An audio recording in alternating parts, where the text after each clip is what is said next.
13ই জানুয়ারি আমার শ্বশুর আমাদেরকে ছেড়ে অনেক দূর চলে গেছে।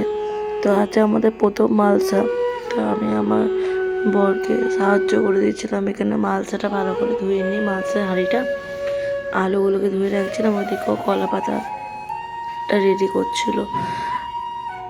তো আজকে যে ঘটনাটা ঘটেছে আমাদের সঙ্গে, মালসাটা যখন আমরা রেডি করছিলাম, মালসাটা হওয়ার ঠিক 5 মিনিট আগে এতগুলো দাঁড় কাক এসেছে, মানে আরও অনেক অনেক, মানে দাদা ঠাকুররাও প্রচুর এসে চিল্লামিল্লি চিৎকার করছে, ভরে গেছিলো। আর যতক্ষণ আমরা মালসা খেয়েছি, মালসা জাল দিতে, ততক্ষণ এই দাঁড় কাকটা আমাদের এখানে আমাদের পাশে ছিল, এই গাছটার ডালে। তো আমার বর খেয়ে উঠে গেছে, ওর পাতা যতটুকু ছিল ততটুকু আমি খাচ্ছি, কাঁচা লঙ্কা আলু ভাতে দিয়ে ও সন্দক নুন দিয়ে। তো খাবার সময়টা বিড়াল আমার পাশে বসেছিল, তার ভিডিওটা আমি নিতে ভুলে গেছি।